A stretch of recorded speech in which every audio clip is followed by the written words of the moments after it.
It's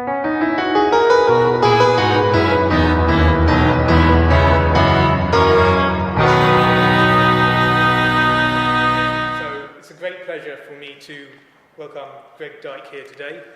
Greg Dyke is currently Chancellor of the University of York, as well as Chairman of Brentford Football Club.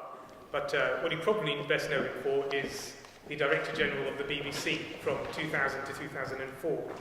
During this time, he introduced a number of things, including Freeview and some extra channels. And Greg Dyke resigned in 2004 following the Hutton Inquiry, which criticised the BBC over the Dr. Kelly affair. And that is what Greg will be speaking about this evening. Iraq and Dr. Kelly 10 years on, or nearly 10 years on, and the lessons learned. So without further ado, I'll hand over to you. Thank you.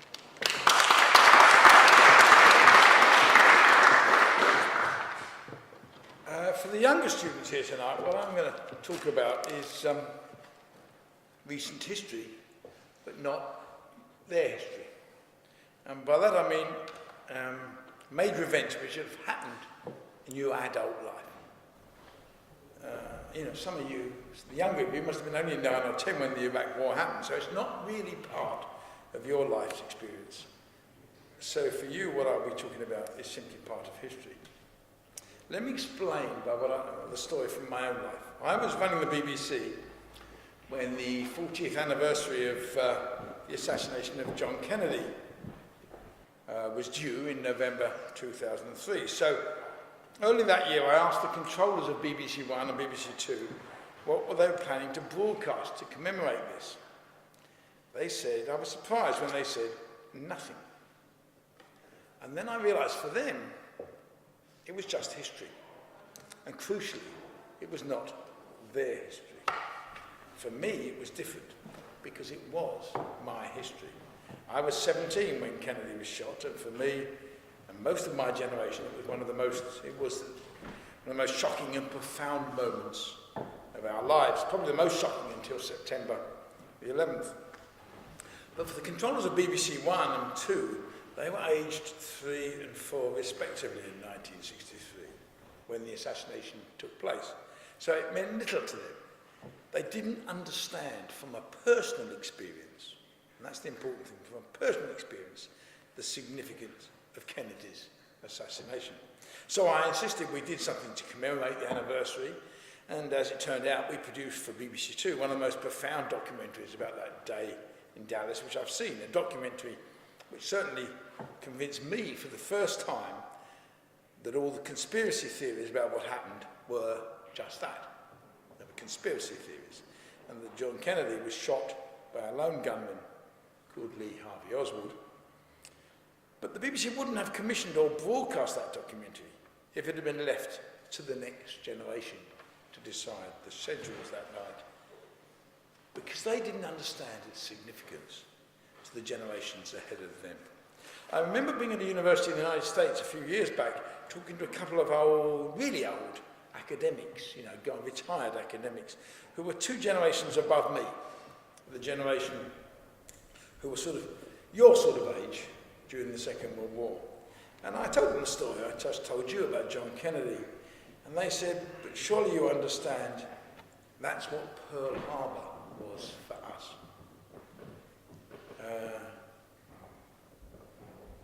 I looked blankly at them, you see, because I was born post-war. And for me, Pearl Harbor meant very little. It was history, but it wasn't my history. So for those of you who are not true historians, it's just a matter of when you were born, when you came to political awareness, and what really profound things have actually happened in your adult lifetime. Now, in the early part of the last decade, it just so happens that I was a player in one of those dramas. Not on the scale of Pearl Harbor, the Kennedy assassination, or 9/11, but something which for a period of time dominated the media in Britain, and if it had been played out differently, could have brought down the government of the day. It certainly should have led to the resignation of the Prime Minister. As it turned out, it led to my being sacked as Director General of the BBC by a bunch of gutless governors who in the end didn't have the nerve to stand up to Tony Blair and the arrogant henchman he put around himself in Downing Street. Now, I don't think or even talk about this stuff much more. For a couple of years after I left the BBC, I was pretty angry, and the whole affair dominated my life. And then one day my daughter, who at the time was about 20, your sort of age, just looked at me and just said, "Just get over it, will you?" And I decided that she was probably right. So I moved on and got on with a different life. But when Rebecca, your speakers officer, wrote and asked me to speak here tonight, she said that she thought you'd be interested in hearing about my thoughts about those events, now that I've had a few years to think further about them. Well, I personally doubted that. And if you do get a bit bored with the rest of this, don't blame me, blame Rebecca. The story I'm going to tell you is not new. It is a story which started when the BBC was first created. A story of the battle which inevitably happens between the government of the day and those running the BBC at times of national crisis. The first came with the general strike in 1926.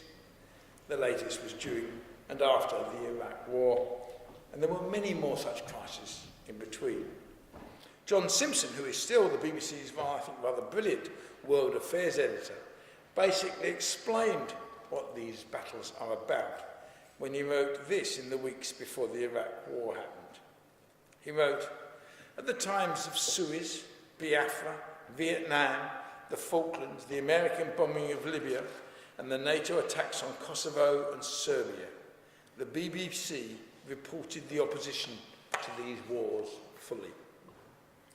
On every occasion, the government, Labour or Conservative, tried to bully the BBC into supporting the official line. On every occasion, the BBC resisted. Sometimes energetically, sometimes not as energetically as it ought to have done. Governments have as much right as anyone to put pressure on the BBC. It's only a problem if the BBC caves in." Now, perhaps the best description of why these clashes are inevitable came in a book written in the 70s by a woman called Grace Wyndham Goldie, who was one of the early heads of current affairs at the BBC. She was, in fact, the woman who had to battle with the government in 1956 when Britain and France invaded Egypt in what was known as the Suez Crisis.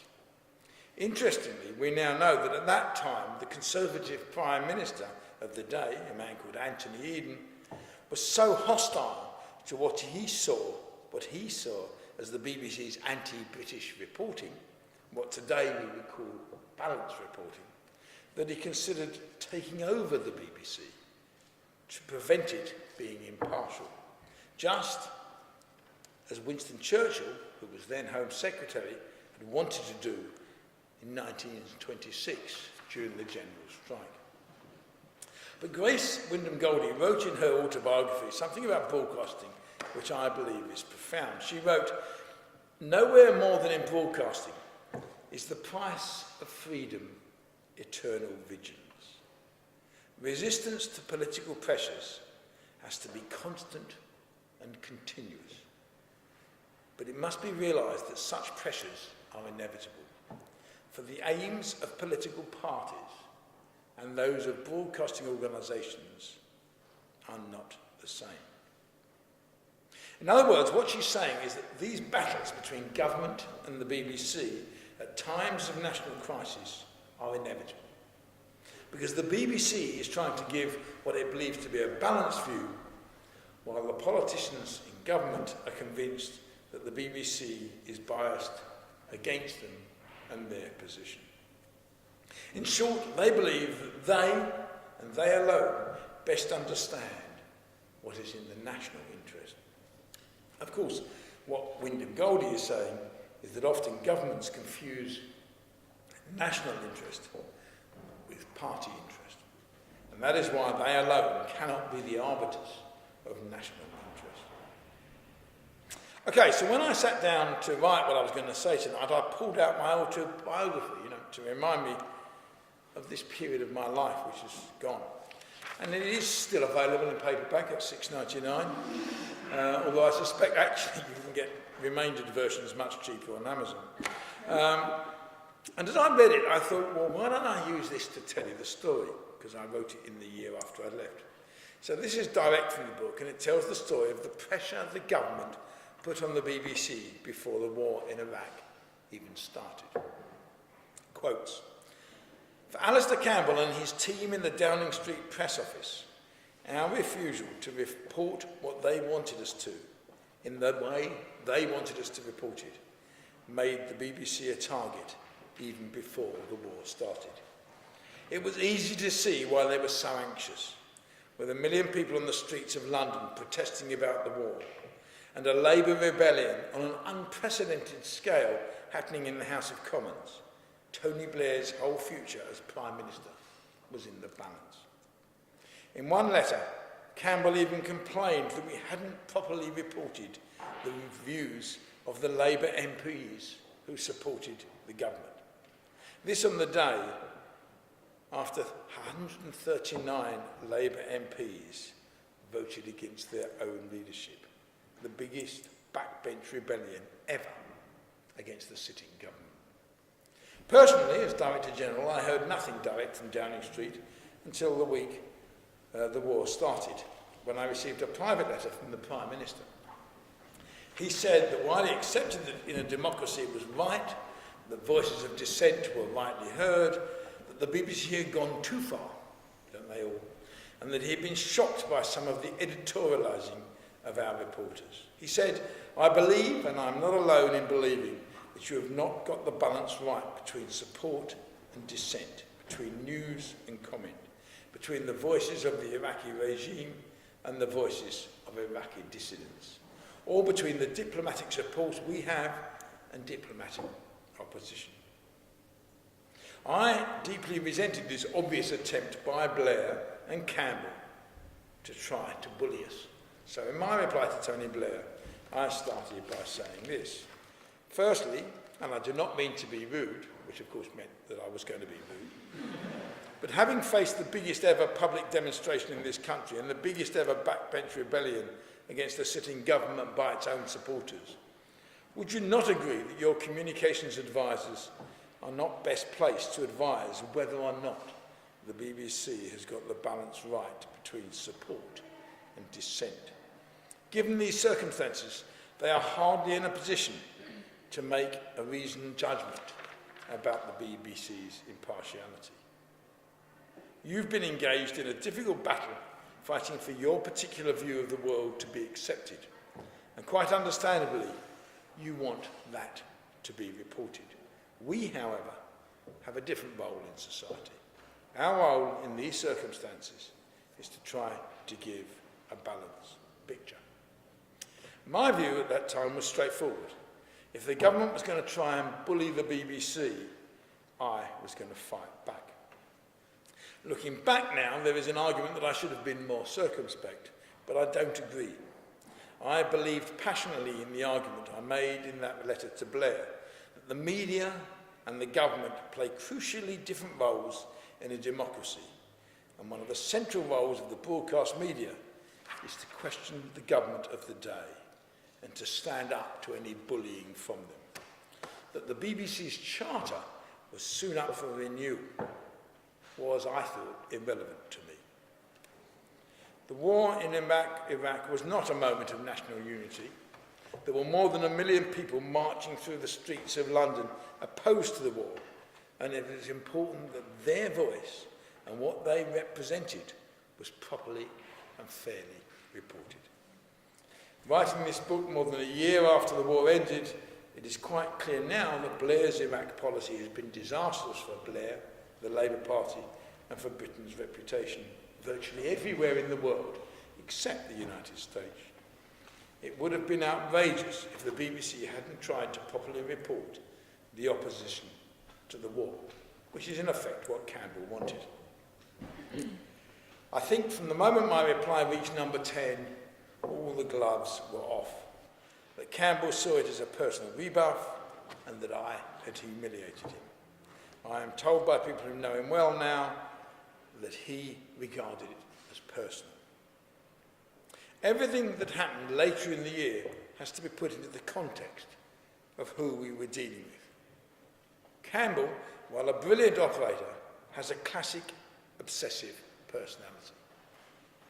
Actually, he is a reformed alcoholic. And he had decided that the BBC was the enemy.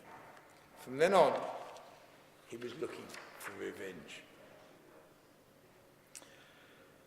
Okay, so that's the state that I wrote 6-7 years ago. So that was what happened in the run-up to the war. During the war itself, the complaints from Campbell continued, but they were not sent to me, they were sent to the controller of news instead.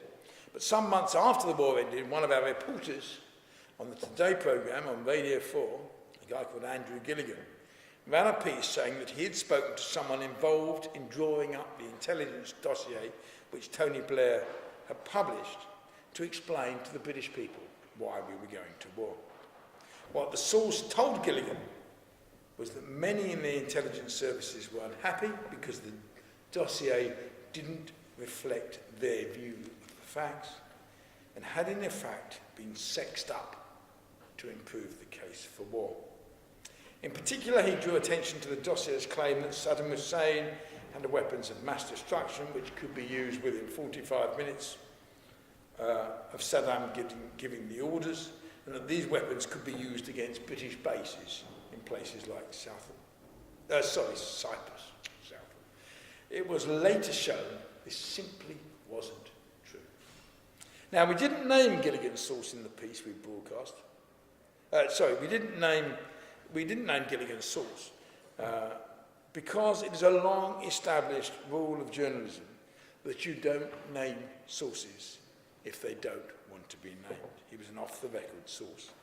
But both Gilligan and the editor of the Today programme were convinced that what he had told us should be broadcast because it contradicted what Blair had told the House of Commons in the debate on whether or not we should go to war. Campbell and the politicians in Downing Street, including Blair, went completely berserk after the broadcast, attacking Gilligan, attacking the Today programme, and attacking the BBC. They immediately set about finding the name of our source, a certain Dr. David Kelly, and when he came forward and told them in private that he might be the source, they leaked his name to the press. Dr. Kelly was then called before a parliamentary subcommittee and humiliated. Less than a week later, he committed suicide. His death created a massive crisis for Blair and the government. Had they driven a respected civil servant to his death because of their paranoia about the BBC and our coverage of Iraq? Blair decided to set up an inquiry and appointed a judge from Northern Ireland, a man called Lord Hutton, to carry out the inquiry. Back to the book. Quotes. Hutton was a strange choice to chair the inquiry. He certainly had no experience of running a major public inquiry. The nearest he'd come to it before was an inquiry in Northern Ireland in relation to drainage works in a river. What I do know is that Philip Gould, one of the architects of New Labour and a man very much part of Tony Blair's inner circle, was asked by one Labour member of the House of Lords before Hutton was published if he thought the government faced a problem over the Kelly affair. Gould replied, "Don't worry, we appointed the right judge." So in appointing Hutton, the government was pretty confident that this was not a man to rock the boat. He was appointed because the government believed he would deliver for Blair, deliver for the security services, because really this is a story about the security services, and the establishment. And he did precisely that. After a long inquiry, Hutton produced a report which blames the BBC for almost everything and totally exonerated the government of any mistakes or wrongdoing. Back to the book. Hutton didn't intend to be biased, but those who selected him knew the man and his views on the world.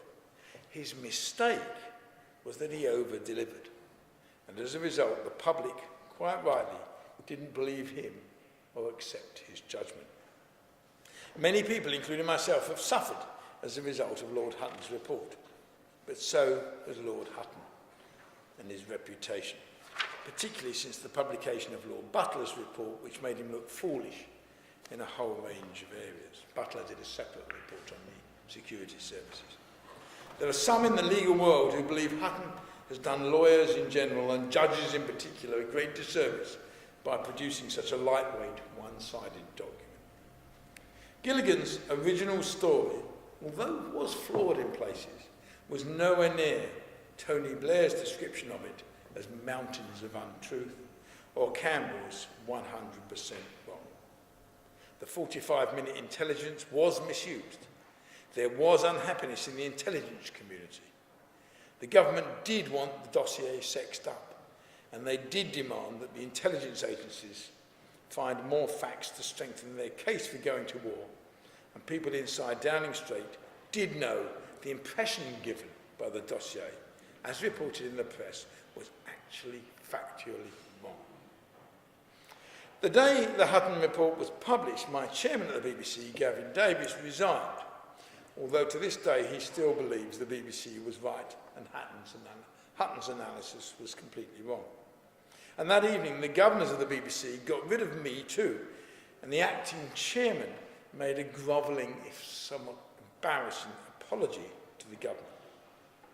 The minutes of that governors' meeting that got rid of me later showed that they decided I should go because they believed by keeping me I would not be able to negotiate a decent charter renewal because the Prime Minister and those in government disliked me so much. In other words, they sacrificed journalistic integrity for a short-term fix for the institution of the BBC. Now, I wrote my book a few months later, and towards the end, wrote about Hutton and my departure, and I said this: it's now obvious that the decision to go to war was made first, and that the intelligence to support the move was discovered afterwards. The trouble was the evidence wasn't right. There was no current threat to British interests or to anyone else from Iraq. Anyone else from Iraq's weapons of mass destruction, because there were no weapons of mass destruction. There were no international terrorists operating out of Iraq, although that is not the case today. Iraq was not supporting Al-Qaeda. One by one, the reasons the Prime Minister gave us for going to war in Iraq have been proved wrong. It was Mr. Blair who said that Gilligan's report was a mountain of untruth. That wasn't the case, but there were mountains of untruth. They were the dossiers he and his colleagues in Downing Street produced just to justify going to war in Iraq. And I ended the book by saying this: Gavin Davies and I left the BBC because we were criticised by Lord Hutton, we think wrongly and unfairly, for failing to ensure the BBC's editorial controls were sound on a particular story broadcast on one BBC radio station at 6 one May morning. Tony Blair took Britain into a war in which thousands were killed, including many British troops, on the basis of shoddy intelligence. Some of that intelligence he knew was actually wrong, and some of it he should have questioned and didn't. And yet he is still the Prime Minister. Right, that's all 7 or 8 years ago. So what do I think today? Well, a year after I'd written the book, I met the historian Peter Hennessy at a dinner somewhere. And he came across to me and talked about Hutton, about Blair, about Iraq. And he said, "Greg, don't do any more. History will now be on your side." And interestingly, he has proved to be right. When I left the BBC, it was by no means clear that the bulk of the population thought that Blair, Campbell and company had sexed up the dossier, that they had exaggerated the case for war. And yet now I meet very few people who doubt it. And even I feel stronger about the case than I did 7 years ago. I now genuinely believe that they deliberately lied, which I didn't back then. But the evidence from the Butler report and the evidence given to the Chilcot inquiry make that very clear. In fact, Chilcot, I think, has a very difficult task, because if the Chilcot Inquiry into the Iraq War comes out and clears Blair, I don't think anyone's going to believe it. I just think they'll think it's another cover-up, another whitewash. But Hennessy was right. History will be very hard on Blair. And I think quite rightly, but then I would. So what does it tell us about the historic battle between government and journalism, and in particular between governments and the BBC? Well, I suppose I've come to the conclusion that governments have incentives to lie, as Eden did at the time of Suez, as Thatcher to a less extent did at the time of the Falklands, and Blair certainly did at the time of Iraq. Because they believe that they alone understand the national interest. And in Blair's case, he alone understood the moral case for invading Iraq, possibly because of his direct relationship with God. In contrast to them, the BBC has no incentive to lie. The BBC's job is to try to be impartial. Its job is to try to understand and to try to explain in as unbiased way as it can. Now, in the cases of both Suez and Iraq, the policies pursued by Eden and Blair turned out to be disastrous, which tells us they should have been questioned, that the BBC was right to try to present both sides of the argument, when the government and most of the press didn't want them to. That is the role of the BBC. And if it makes the BBC unpopular with the powers that be, if it means that people like Gavin and I lose our job, so be it.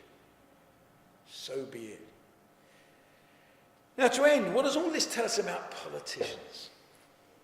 Well, I know a lot of politicians in all parties.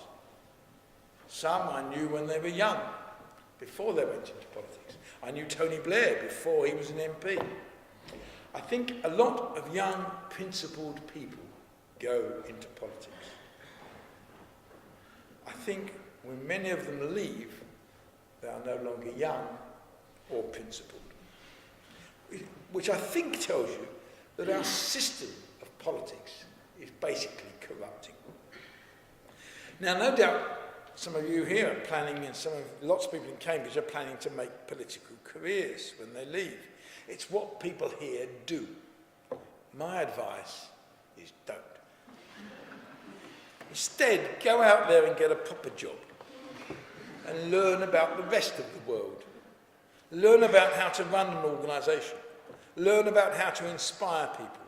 Learn about real people who have real lives. And then, and only then, if you still want to go into politics, go and do it. But don't leave here to be a career politician because it's an easy option. You know, it frightens me that none of our current party leaders have ever had a proper job. It frightens me that most MPs have never run anything. It frightens me that the political class are so separate from the rest of society. I believe it is one of the reasons why our democracy is in deep trouble and why politicians are so disliked.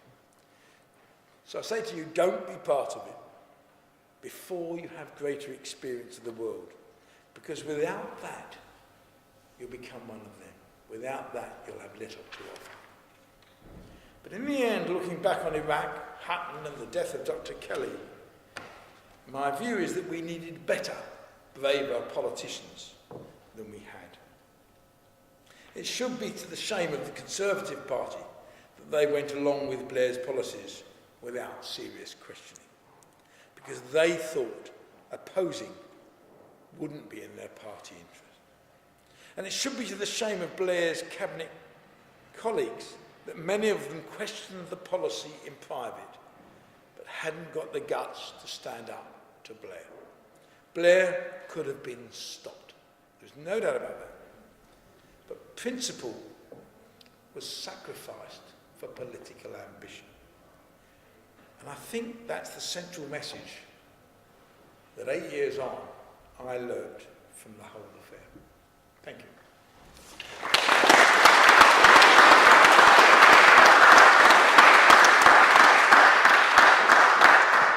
Thank you very much, sure that last piece of advice echoes quite well in this chamber.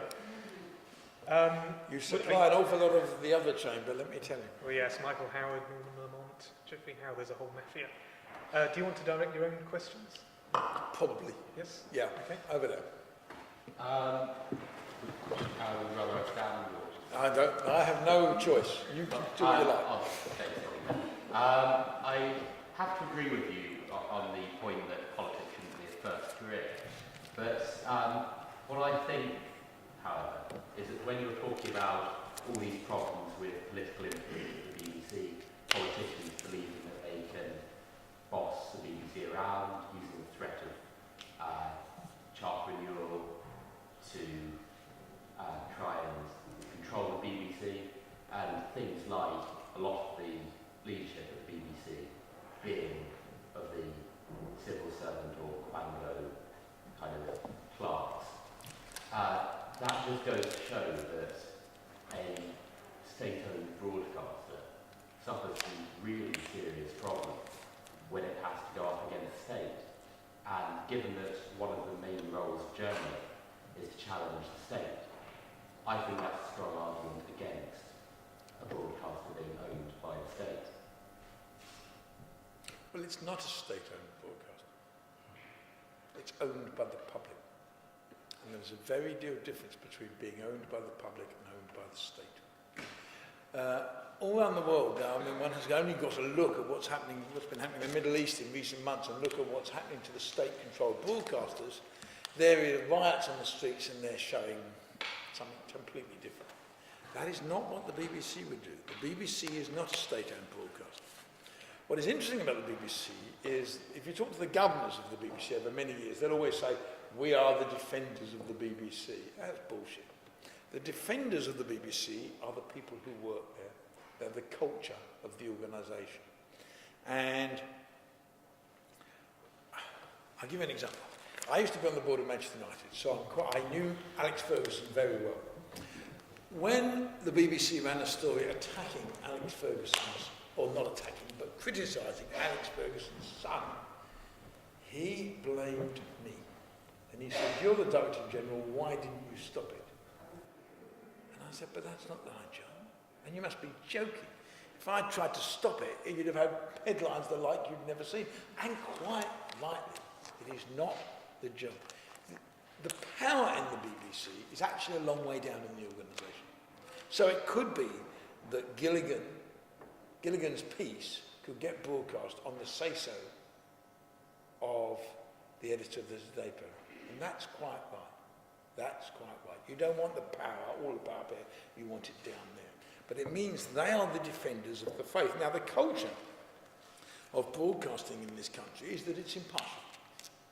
It is interesting, though, that the major battles over many years, with the exception of things like Death on the Rock, which was Thames and the government, the major battles are between the BBC and the government. And it's one, because the BBC is so influential and powerful, and two, because governments do think, you're right, that they own the BBC. But as I say, it is not a state broadcaster, it's a public broadcaster. It belongs to the people. And I don't think that will change. I think we are living through an interesting period. I mean, it's beginning to watch Cameron changing his attitude towards the BBC, because Cameron's a big supporter of the BBC, always has been, but beginning to change. Why? Because politicians in power think the broadcasters are after them. I mean, there was no one more so than Margaret Thatcher, and yet Margaret Thatcher had a piece of research done which showed actually that's not the case. What the case is, and we should talk to the psychologist here, but what the case is she only heard those bits. She only heard the bits that were critical. She didn't hear the rest.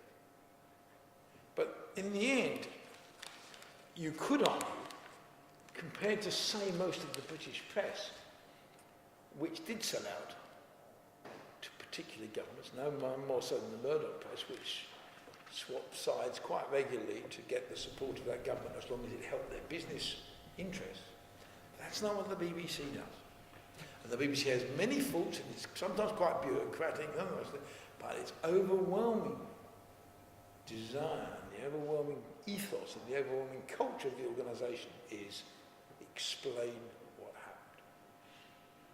Don't just explain what happened. Do the work, do the research. Now, in the era of 24-hour news, that's much harder than it ever was before, because you're instantly making judgments. But that's the ethos of the organisation, and we lose it at our peril in this country. Other questions? Over there. You did then the BBC own by people in some way, offended by their view. Do you think part of the reason for the clash between the new Labour government and the BBC is that the way the new Labour enterprise was a bit different in kind of getting rid of all those intermediate institutions between government and the people, such as Parliament and parties, and like a charismatic figure of Blair, that he in some way wrapped himself up in this idea and championing enormous majorities. Genuinely did lead to believe in some way this was a movement of people, and that kind of clashed with the BBC like as an alternative view of that, and that actually their inability to deal with the BBC part, their inability to deal with any kind of institutions or traditions which didn't fit in with this charismatic view of leadership, which was reinforced by those two enormous election victories in 97 and 2001.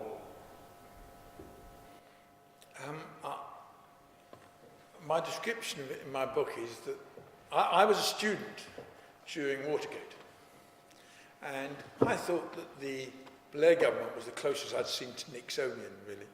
I think, particularly because of the psychology of Campbell, they genuinely believed if you were not on their side, if you were not reporting it as they wanted, you were the enemy. They didn't see that there was room for proper discussion and debate. You were either on their side or you're the enemy. And the new Labour government was dominated. As I say, I knew Blair before he became an MP. And the new Labour government was actually dominated by the fact they'd been in opposition for so long. And they were obsessed about PR. They were obsessed about controlling the media. And for quite a time they did it. I was director general when we first started making panoramas that pointing out that the new money they were giving to such and such was actually not new money, it was old money, that had actually been announced 3 times before. And they got really hostile and really upset. They expected you to be on their side. But that's not only New Labour. In the end, that's all governments. All governments. As I say, go back to Suez, which is, I was a kid then, but you go back and read all the stuff on Suez, and you do discover that Eden genuinely didn't believe in impartiality. What happened over Suez is Eden went on what was BBC television at that time, because there was only one channel, and broadcast why we were going to war. And what he objected to was that Hugh Gaitskell, as the Labour leader, was given airtime the following night to say why he was against it. And according to... but Thatcher was exactly the same over the Falklands. Thatcher accused the BBC of disloyalty to the state. Same thing. It's what they do. And the job of, as Grace Wyndham Goldie said, the job is to recognise they and you have different roles. And the moment their role dominates, the society is in real trouble. So I think it was partly about, as you say, 2 massive majorities. They thought they walked on water. But it was also about the psychology of Campbell and their obsession about the media. They were absolutely obsessed about the media and how they were being reported. And they still are politicians, in much more profound way than they need to be now. The sun doesn't matter. And yet, you go and talk to Campbell, you go and talk to Cameron, he'll tell you that the sun matters massively. But actually, it's got 2 million less readers than it had 5 years ago. It's declining. The internet and social media is much more important, but he doesn't see. Politicians don't see that. Out the back.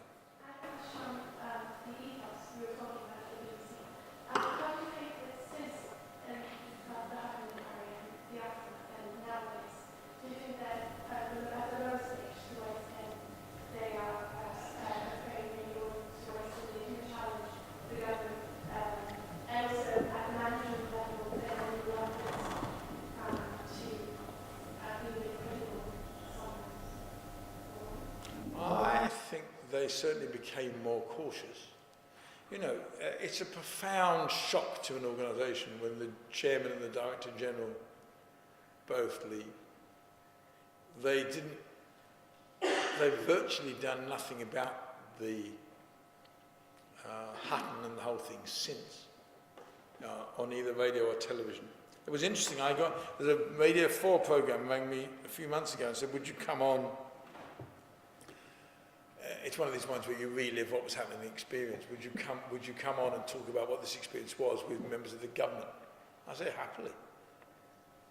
None of them would come on. They know. See, the really interesting thing is, the Labour Party's disowned Blair. They know. But politics lives in a very short time span, and they moved on. And as we actually have to, as I have.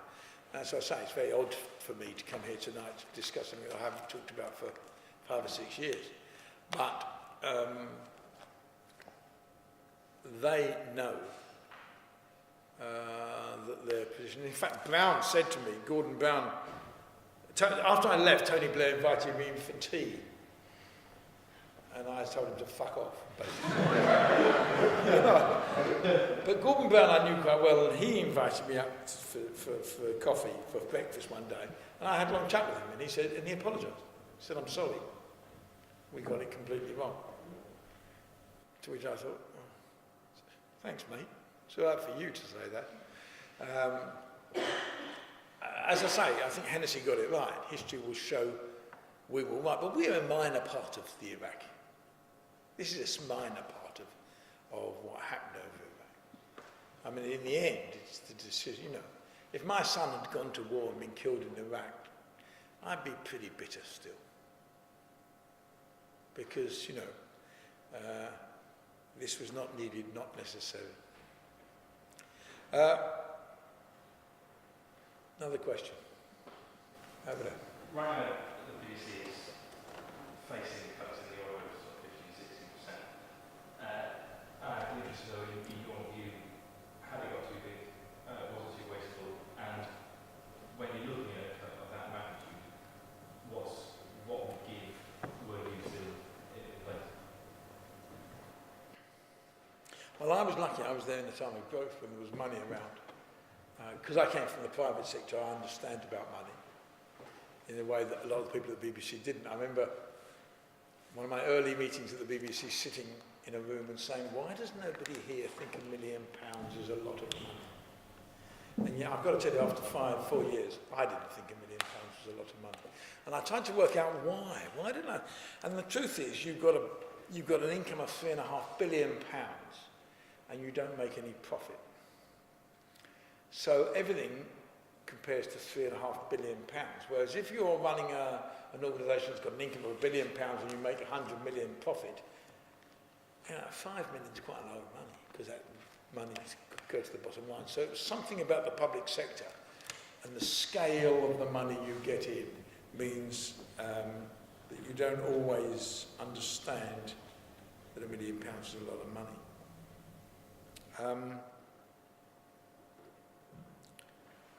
Whether I'd have done the deal that Mark Thompson's done, I'm not sure. I mean, it was a very strange thing. I mean, you know, what normally takes 3 years for charter renewal happened over a weekend when he and the chairman got called in. The government of the day, the government said, we want you in future to pay for free licences for the over 75s, which at the moment are paid from the Social Security budget. They said, if you do that, we'll all resign. The government backed off. It's always interesting. Governments back off. If you can fund them, they back off on many things. But in the end, they said, all right, we'll take another deal. And the deal is we don't get an increase in the licence fee for 5 years. So actually, I think the cuts will be much more than 15%. Can you cut organisations by that much? Yeah. Most organisations. You lose some things, but you lose some things at the edges. But in the end, you lose some things that are central to the BBC. What would you cut? Well, when I got there, the first question I asked is, what percentage of the money we get is spent on what I call the overhead, right? The running of the organisation. And the answer I got was 26%. And we all laughed. How can you spend 26% of the money, not on your services, but on running the institution? So we set about cutting it. By the time I left, it was down to 14%. And what we did with the extra money is we spent it all on programmes. Whether there's a great chunk of the bureaucracy to cut that comes to the sort of scale they're talking about, I doubt. So they will have to cut services, and maybe that's not a bad thing. And some services you look at and say, do we need that? Do we really need that?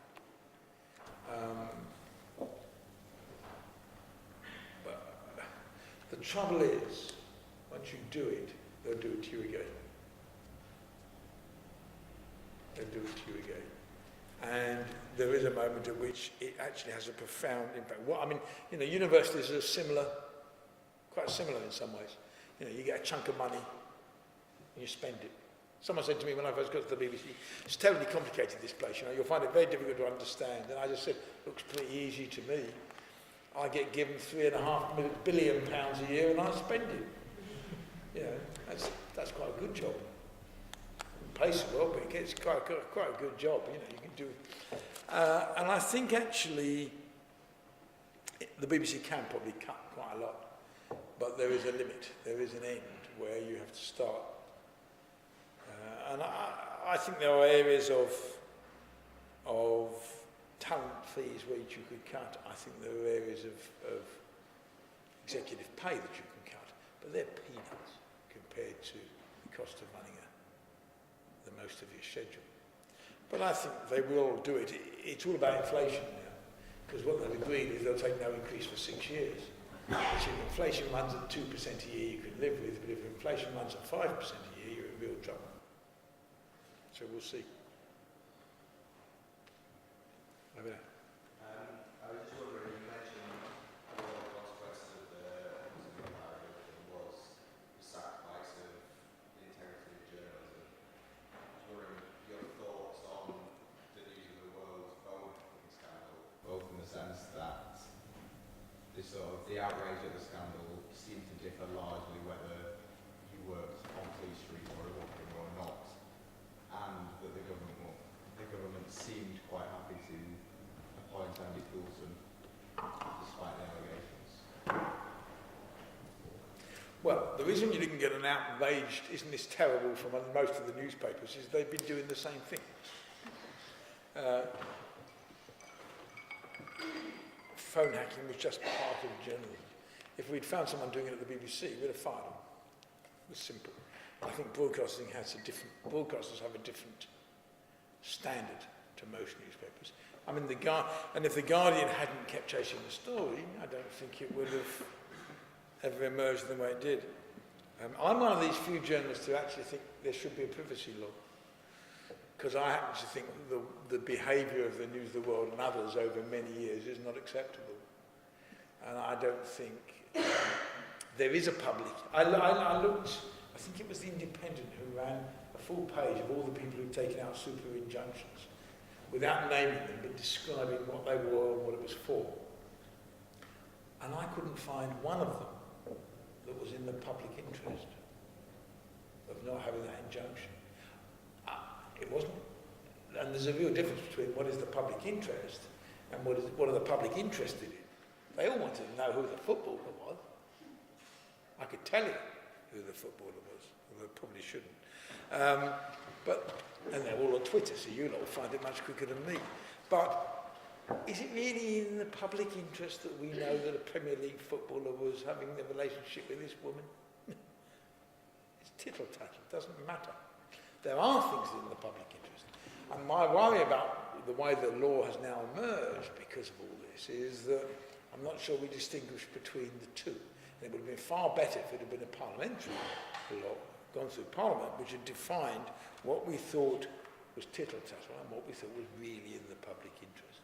But of course, no politician is ever going to take that sort of action against News International because of the relationship Murdoch has with government. In terms of phone hacking, there is a public interest in phone hacking, but the public interest is how important is the story. And I can think of stories where I could have made a case for phone hacking, but they're not about whether a footballer slept with a prostitute. They're about things that are more important to our society than that. So it's all a matter of what's the story, and that's the judgment that's quite difficult to make. Because where does it, how far, and where does it go? Over there. I want to kind of tell you about the interplay between broadcasting and politics, because obviously every broadcaster is an individual, and every individual has their own political views, and everyone who's right-wing says, oh, BBC is just full of lefties, and then there's this accepted truth that used to be very right-wing. Do you think that there's anything in that? Do you think it's ever possible to totally balance the reporting story, or do you ever get a pervading sense of politics one way or the other within the organisation? I think most journalists are probably not very political at all. Political journalists are a strange bunch. They are closer to the politicians than they are to the institutions they work for, by and large.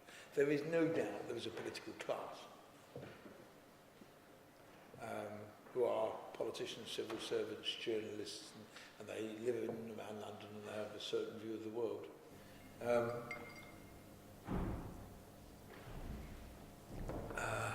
Is the BBC left of centre? Probably. Does it show? No. I remember employing Jeff Randall, who's to come as our first ever. I thought our coverage of business was diabolical, so I got Jeff Randall to come and be the business editor. Now, Jeff Randall, and I remember the head of news saying to me, oh, it'll be interesting, it's the first time anybody in the newsroom has met anybody to the right of George W. Bush, which Jeff Randall certainly is. But he brought journalistic standards and credibility and got lots of good stories, and you wouldn't have known he was to the right or to the left of anybody, because that was his job. And the BBC is pretty good, by and large, at stopping any political bias. I mean, for instance, in the war, I mean, why I'm so annoyed by Tony Blair's letter is we've gone to enormous lengths. I mean, we said to all our, to make sure there wasn't bias, we said to all our journalists, look, if you're an individual, you're entitled to go, if you want to go on the anti-war march, you can, but you can't report on this story if you've been on the anti-war march. And I mean, on things like phone-ins, I mean, it was very hard to get a phone-in. Phone-ins are supposed to be balanced. You try to get balance. How can you get balance when everybody phoning in is against the war? So actually, we extended the number of phone lines and tried to find people who were against the war. Now, you could say that was biased, but actually, you're trying to show, you knew from the polls that it was about 50-50, but people in favour of the war didn't phone up. So you had to try and find them and get them. And that's the sort of thing you're trying to do all the time if you're trying to get a balanced argument. I mean, it's interesting, the piece of research that was done, I think, by Cardiff University, by the journalist school there, after the war, suggested that actually we'd be more biased than certainly Channel 4 and probably ITV in favour of the war. We'd shown bias. But of course, they don't come under the same sort of pressure. I mean, I've talked to John Snow about this on many occasions. John Snow's view was if his reporting had ever come under the scrutiny that Gilligan's reporting came under, he'd have been killed. Because journalism isn't an exact science. Things are wrong. Things get wrong. But by and large, was Gilligan's story fundamentally right? Yes. Did he make odd mistakes within it? Yes. But by and large, what he said was true, and certainly reporting what Dr. Kelly had told him. What we didn't know, and what was interesting about the whole thing, is what we didn't know at that time, because in journalistic organisations, you've got to understand that the people from Panorama hate the people from Newsnight, and the people from Newsnight hate the people from the Today programme. They think they're the enemy. What we didn't know in all this is we had Dr. Kelly on tape. A woman called Susan Watts, working for Newsnight, had done an interview with Dr. Kelly where he said exactly the same things on tape that he said to Gilligan. And she missed the story. She didn't run it. Gilligan ran it. So immediately that lot were on the defensive. They wanted to show that it wasn't really a story. And you've always got to understand that journalists are not a nice breed of people, and they by and large dislike each other. Any others? Yeah, there's one down here who's been trying for a second. We'll just take one. Yeah. Just a question about kind of the way that British broadcasting works compared to some other countries. If you look at other countries, they often have things like an hour-long, half-hour-long comment or opinion programme, where you have a broadcaster who is overtly partisan, talking about his or her views, and you don't really get that in this country. You only get a lot. You get news, and you get investigative journalism. You don't really get comment. Do you reckon there's a place in the British journalism market for comments? You could do it. There is a place for comment, but there is an obligation on broadcasters. There's a legal obligation to be balanced. Should there be? Probably yes, because actually, what's certainly at the BBC, for instance, in my time, we stopped most of our journalists writing columns in newspapers, which they were deeply pissed off about. And we did it because we said, hang on, you are supposed to be seen to, you are supposed to be impartial, and you have to be seen to be impartial. So you can't write pieces like that are clearly your opinion. Because although that's in a different medium, actually in the end, you're only in there because you're the BBC correspondent or the BBC reporter. And you can't do that. You've got to be seen to be unbiased. And that's the challenge all the time.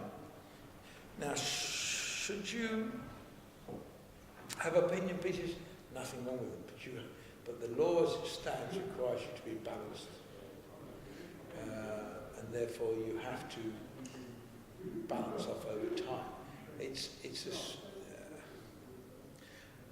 The trouble is, most of the places that you're talking about are inherently right-wing.